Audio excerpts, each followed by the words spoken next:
De retour sur le plateau de Tilt avec nos invités pour cette deuxième partie. Deux femmes d'exception. Odile Andrieux nous a rejoint. Salut. Bonjour. Que c'est cool de vous retrouver, Odile. La 17e édition de Promenade photographique de Vendôme va réouvrir d'ici, maintenant, pas moins de 31 expos à découvrir pour cette 17e édition. On va se pencher dessus un petit peu plus dans le détail. Mais avant, direction Jouer les Tours avec cette association de retraités qui recherche des bénévoles pour changer le monde. Bah oui, parce qu'on peut changer le monde encore. C'est Anne Lebéguet qui va nous en parler. Bonjour Anne. Bonjour. Bienvenue sur notre Merci. plateau. Vous êtes la déléguée territoriale d'Agir ABCD. Vous allez nous expliquer comment on peut changer le monde, même quand on est retraité, surtout peut-être quand on est retraité.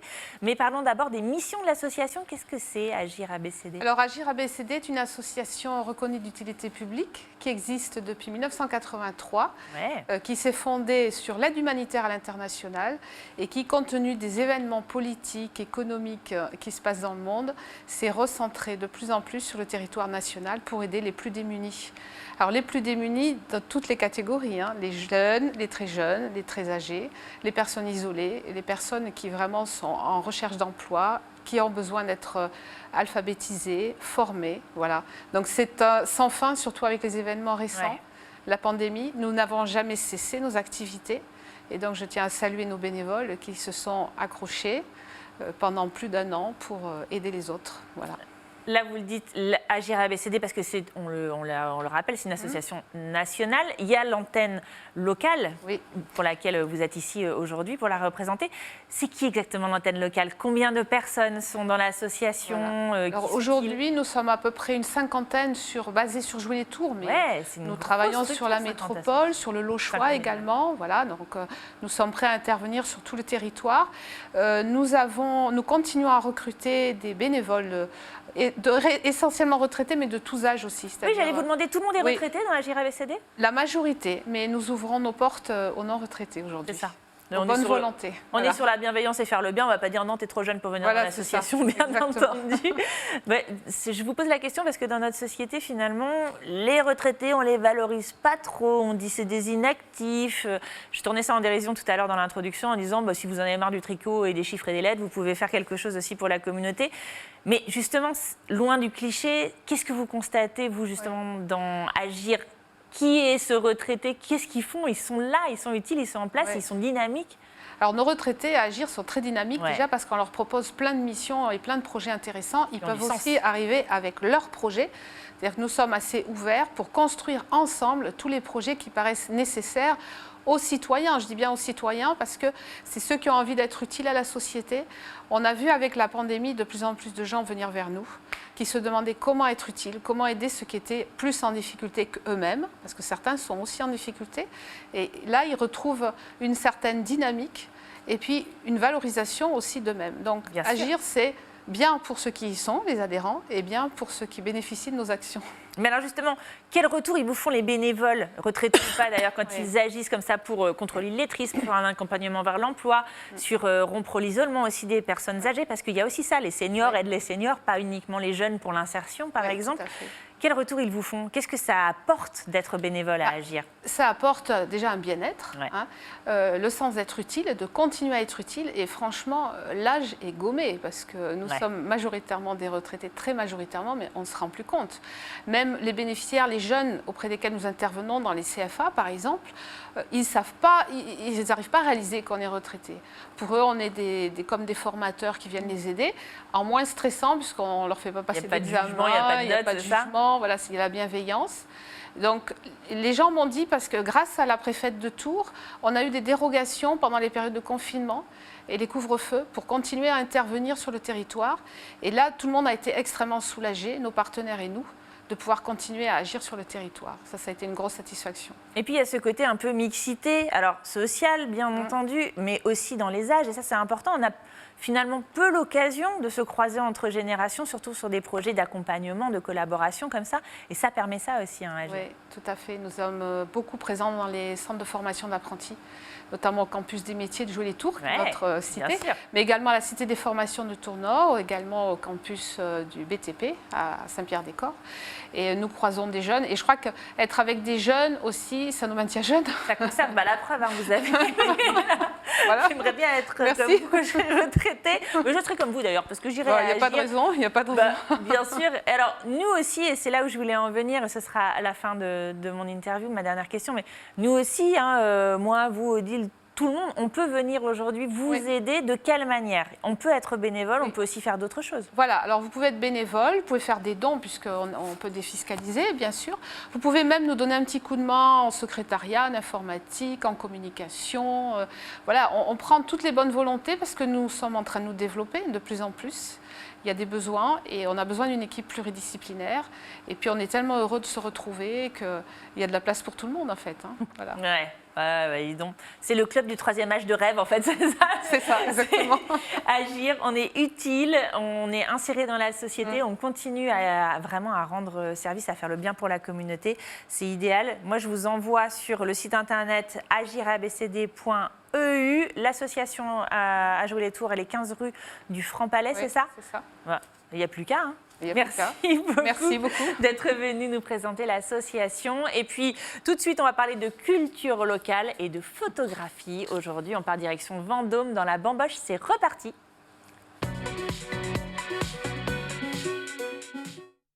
Et oui, la bamboche, Odile, bien sûr. Odile Andrieux est notre bambocheuse du jour, 17e édition des promenades photographiques de Vendôme, sans doute l'un des événements les plus emblématiques, les plus reconnus dans la photographie après Arles. Cette année encore, plus peut-être que toutes les autres, vous avez pensé à tout le monde. Pour cette 17e édition, il y a 31 expositions. C'est énorme. Alors, les promenades photographiques, en plus, cette année, vous avez remarqué, je pense, sur l'affiche, elles ne sont pas seulement à Vendôme. Non, elles sont partout sur le territoire. Ouais. Elles sont à Sargé-sur-Bray, dans les collines du Perche, à Blois, pour la 2e année, à Tours, et puis à Mélé et à Vendôme. Demain, le monde, les promenades s'étendent comme ça, comme un réseau. On va rester humble et on fait bien les choses aussi en faisant les choses au niveau régional. On est déjà très content de pouvoir ouvrir sur le champ régional. Alors justement, pourquoi cette ouverture? Pourquoi aller comme ça vers mailler le territoire en fait? Des coups de cœur, des envies de travailler avec des lieux comme la Fondation du Doute, qui est un lieu absolument magique. À Blois, qui est formidable. Ouais. Et de faire découvrir des autres paysages que ceux de Vendôme. Vendôme, on est établi, on a le manège Rochambeau qui est là, et puis des propositions qui viennent aussi des autres villes. Qui vous réclament, qui vous disent qui nous proposent de faire des choses chez nous. Voilà. Exactement. Donc cette année, on est donc à Tours. On a l'exposition au château de Tours des lauréats du prix Marc Grosset qui est exposée en fait depuis l'année dernière et qui n'a pas pu être montrée. On va parler d'autre chose que l'année dernière, ça s'est passé. Allez, hop. Donc voilà, la remise de prix se fait à Tours tout à l'heure, et avec les lauréats de cette nouvelle édition. Et on pourra visiter avec la mission Val-de-Loire, patrimoine de l'UNESCO, qui est notre partenaire sur ce sujet. On a décidé de faire la remise des prix du prix Marc Grosset à Tours. Ah, c'est formidable. Donc de pouvoir s'ouvrir aussi sur la région. Venir vers le public. Mais alors moi, il y a quelque chose qui m'interpelle aussi, c'est que je ne sais pas ce qui se passe à Vendôme, il y a un microclimat, il y a 2 festivals qui n'ont pas été annulés l'année dernière, c'est les Rocomotives de Vendôme qui s'est tenu avec concerts et compagnie, et puis les promenades photographiques. Vraiment, ça veut dire qu'il y a une dynamique aussi, une envie de faire, et on le constate encore avec vous. On ne va pas pouvoir parler des 31 expositions, j'en ai sélectionné 3. J'ai envie qu'on aille justement dans votre épicentre, au manège Rochambeau à Vendôme, avec Yann Datsen. Qui est-il? Alors, Yann, c'est un photographe que l'on avait déjà exposé il y a quelques années sur le fleuve Archéon, qui était en extérieur. Et cette année, il nous a proposé ce travail sur Rimbaud. Enfin, je savais qu'il travaillait sur ce sujet depuis 4 ans. Et puis je me suis dit que c'était le moment, voilà, puisqu'on était dans le récit, dans la fiction, dans la matérialité, dans l'imagination. Il avait tout à fait sa place dans cette édition cette année. Et vous allez voir, c'est une installation qui est remarquable. Et le public pourra aussi le redécouvrir, ceux qui l'auront raté, mais j'espère qu'ils ne le rateront pas à Vendôme. Il va être aussi exposé dans les gares de Paris cet hiver. Ah ouais, mais non, on va à Vendôme, c'est bien mieux. Vous parliez de la Fondation du Doute tout à l'heure, qui est bien entendu sous la houlette du grand artiste Ben, qui est à Blois. Là, on va découvrir avec vous, grâce à vous, Ludovic Alussy. Alors Ludovic Alussy, c'est un photographe marseillais qui travaille sur des vanités. Ah ouais, on les voit là. Et il travaille sur surtout la dénonciation de la pollution, entre autres liée au plastique.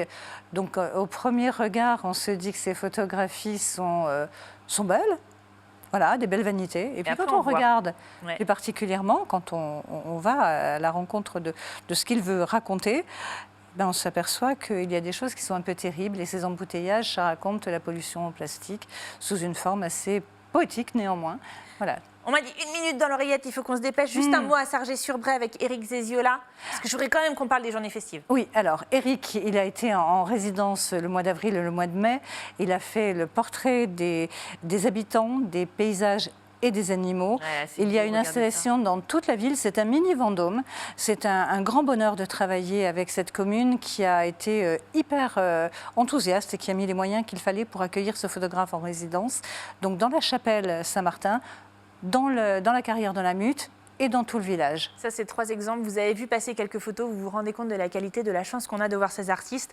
Un mot sur les journées festives du 29 juillet jusqu'au 1er août. Qu'est-ce qu'on va faire? La fête. On va la bamboche. Plus que la bamboche. Il n'y aura plus de distanciation sociale.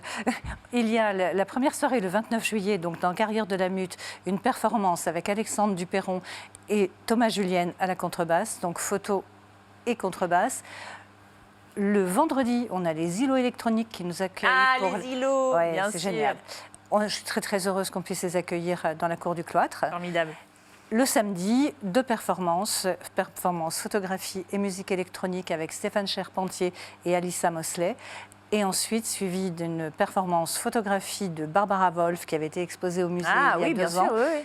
Avec un très grand pianiste allemand qui s'appelle Stefan von Bottmer, qui est un pianiste de jazz et qui va jouer en direct sur les photographies de Barbara Wolf. Ça va être magique. Les yeux et les oreilles pour ces journées festives. Il y a encore plein de choses, plein d'entrées. Il y a le campus aussi pour les jeunes photographes. Il y a aussi le fait que c'est pas cher parce que c'est gratuit pour la plupart.